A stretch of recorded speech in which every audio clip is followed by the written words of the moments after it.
Hello, I'm Simon Calder. Welcome again to Back to the City. Today I'm really excited to be joined by Martin Dosh. Welcome, Martin. What's up, Simon? I'm doing really well. It's so nice to see you again. I know.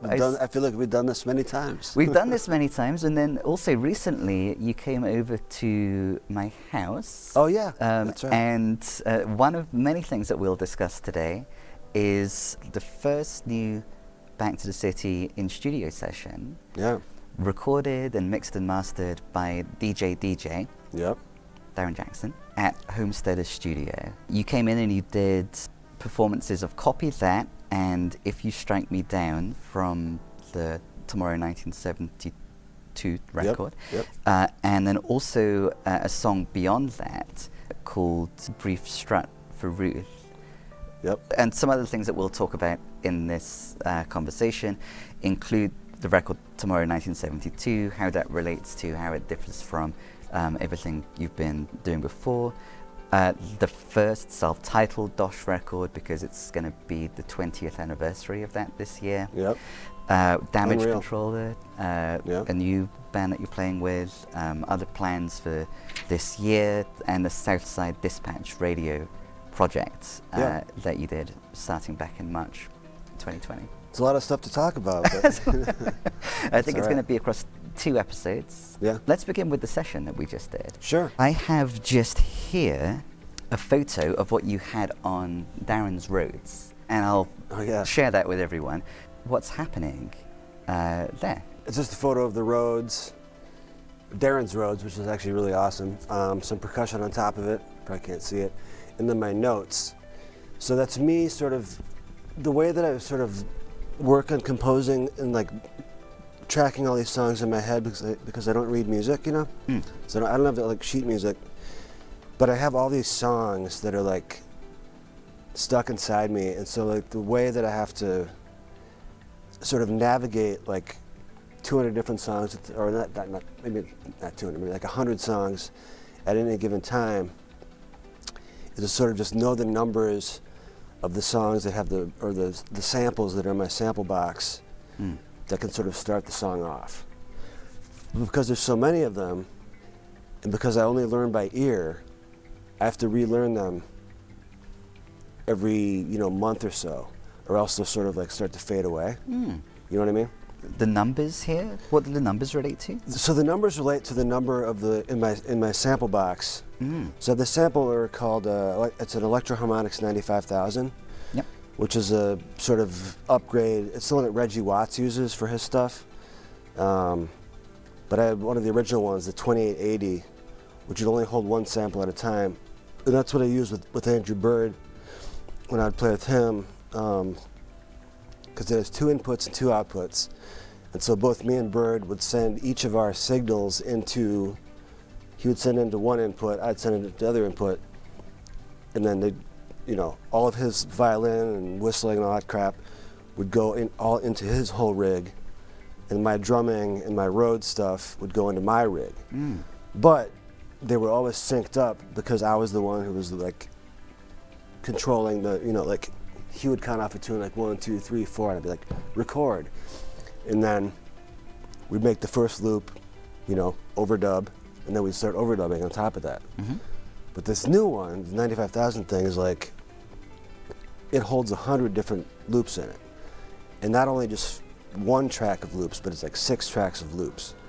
So basically, I got it like in 2019 when I was working with the James Sewell Ballet, because I needed a way to sort of, I was going to try to do live looping for the whole set, but it didn't work because James had choreographed the stuff in such a way that it had to be like immaculately perfect in like how long a certain thing was and like when it transitioned to the next thing. And it seemed like the only way to really be able to pull that off and still have that live feel where I'm playing drums along with it and keyboards was to get this machine and figure out how to use it. And so since then, so that was like January 2019, I've composed like, there's literally like 100 songs in this thing. And so that's where like most of the stuff from Tomorrow 1972 came out of, and I still have enough stuff for like probably, 2 or 3 more records, just. Including Brief Start for Including Ruth. Brief Start for Ruth, yeah. Formerly known as Mr. Rogers, but yeah, that's That's the title I think I'm going to go with. So. Both good names. That's a good name. So alongside the electroharmonics that you were just talking about, Yeah. to your left, underneath the pictures of the Bedlington Terriers, Oh yes. you had also an SP404SX. Yep. And a Road Rush and a digital delay. Yeah, the SP404 is basically like a Dr. sample, so it's just like, it's a Roland makes them, and it's just a box that has like, you record samples in them and you can play them. It's like Mad Lib made a billion records on those things. And then the Head Rush was just a loop pedal. So I don't know if it was that Head one. Rush. You had Head Rush, and then you had a Boss digital delay pedal. Yeah, the Boss DD5. Yeah, that's sort of like my standard. When I'm playing the Rhodes, I just have, it's the same, sound I've used for 20 years, which is the Rhodes going into a Boss DD5. Very important, it's a DD5, not a DD6 or a DD1 or whatever. And then, what is it? A tremolo pedal, a Dunlop tremolo pedal, and distortion and a Head Rush, and that's usually it for the Rhodes sound. Mm-hmm. I haven't really changed that. Coming into that session, you obviously had the samples. Yeah. What's the relationship between the songs as they exist on the 1972 record, and then what's recreated or kind of newly created when, for example, you were doing the session at Homesteader Studio? Yeah, I think the recreation aspect of it is more just manipulation and just like what I layer on top of it.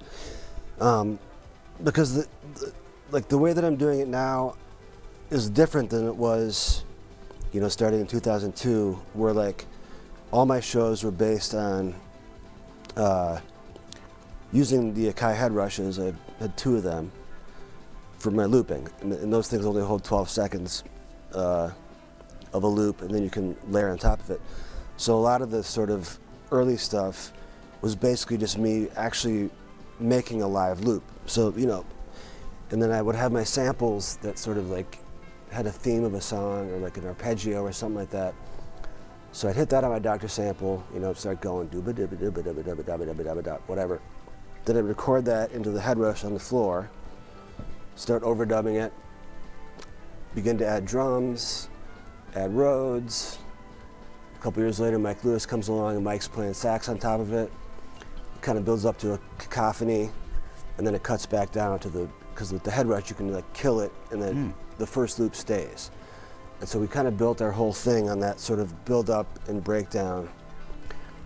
Whereas this new pedal, all the stuff is already synced up inside of it, but it's more my choice of what is happening at whichever point. You know what I mean? So like, there's 7 tracks on it, and so if one track is an arpeggio, and one track is like an 808 drum machine, at any given moment during the performance of a song, I can decide to do whatever I want.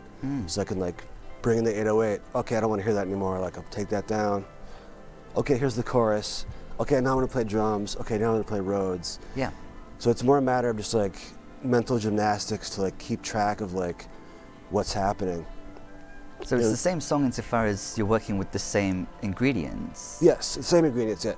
But and also too, like in recent, since like May of last year, like I've been doing more of my shows with like lots of other people. So yeah, and that really expands the stuff too, because it means I have to do less. And the way the songs are structured is not even necessarily that they're songs, but they're like I got that tune called Legos, which is on Milk Money, but that's sort of like what these songs all are, which there's all these interconnecting parts that, if you play them all together at the same time, they all work, but you can also break them all down to one element. And so having other guys playing like, Charlie on bass, or like JT playing drums, Chris Thompson or Lewis on saxophone, Jake Baldwin on trumpet, my friend Umar on congas, like all these different things can sort of inform like how I'm sort of arranging the song as I'm playing it. But you don't have to learn like a song form, like A, B, A, B, C, A, B, whatever. It's just like, there's this part, this part, this part, this part, and they all work together. Yeah. So there's not really ever any danger of like sort of like hitting a bad note as long as you know what key the song is in. You know what I mean? Yeah, yeah. Legos. I like it that there's this, that you have the song which is kind of honoring the process. Yeah. Ahead of the interview, we were messaging and you were highlighting that it might be interesting to think about the grand nature of the record Tomorrow 1972, very different ensemble style. Yes. Than you'd attempted before, but somehow the same, because you said that you're a collaborator at heart. Yes. So I think zooming in on both Tomorrow 1972 and the self-titled first record, which we're celebrating the 20th anniversary of this year, it's going to be really interesting, especially because on the back of that record there are all of the faces of the people that you're collaborating with, those photos. I really like the post you made just before the session, actually. It kind of popped up on Instagram. You said the best thing is making something. Grateful to all my friends who helped make this record, the original self-titled dosh record. One, yeah. And kudos to Wes Winship. Yeah, Wes from Burlesque Design of North America. For taking the time to scan all these photos I took and arrange them in a pre-iPhone era. That's a key component. Yeah, we spent a lot of hours. I mean, I spent a lot of hours over at Life Sex Dialect with those guys who were scanning all that stuff. He was just, that guy's a genius. He's amazing.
So clearly we have an ensemble cast there.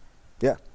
Could you talk a little bit about the nature of the ensemble component of that first record?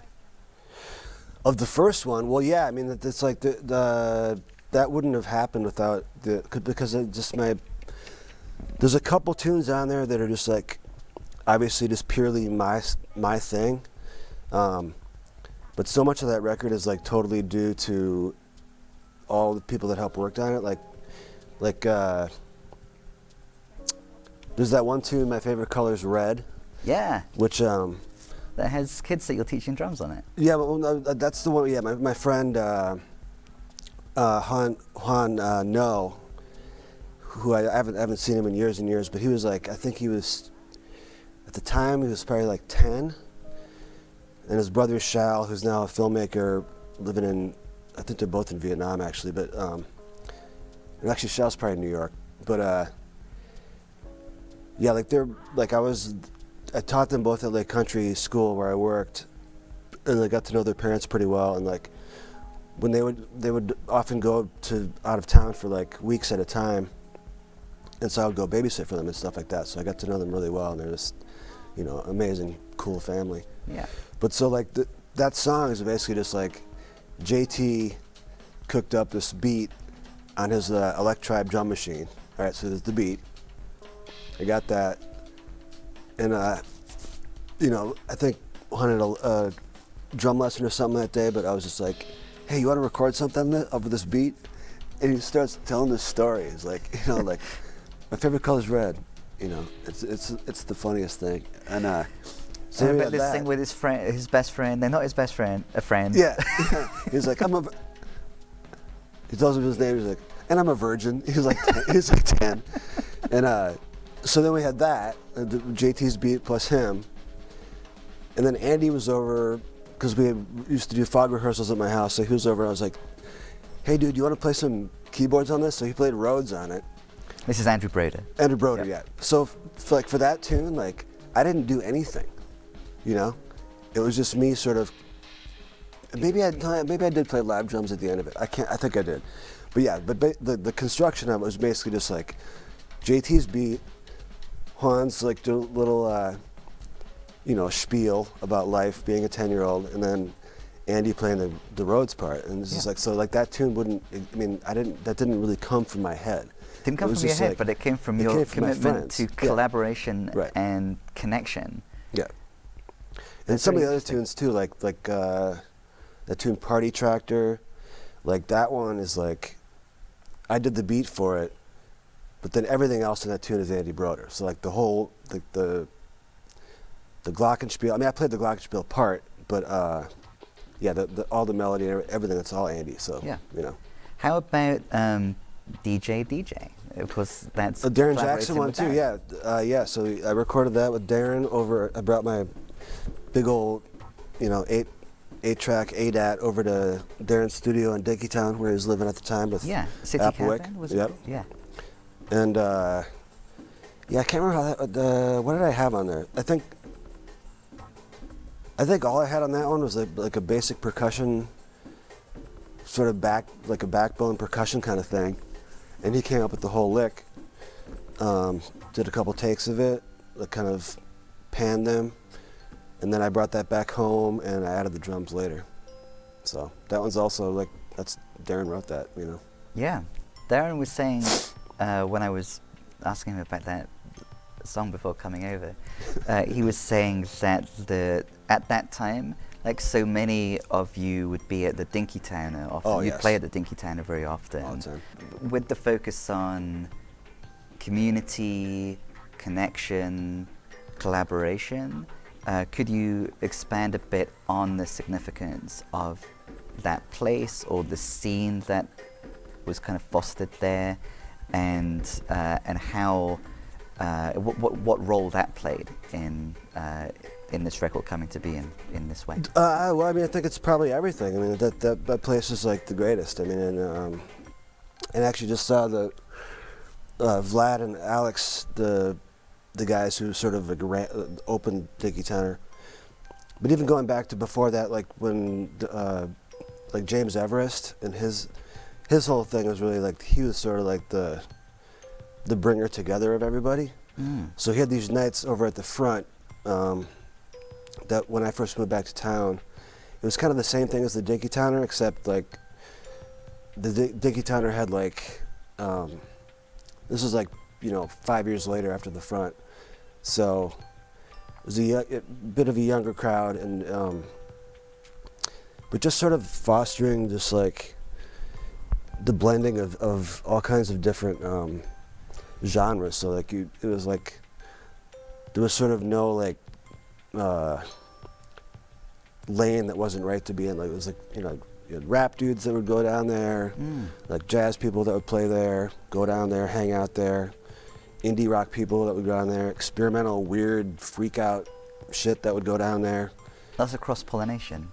Yeah, and so you got to meet a lot of people, and like plus they had 6 pool tables in the back, and awesome food, and like bartenders would hook us up, and it was just great. Friends doing the door, and it was kind of a weird basement-y place, but yeah, it was amazing.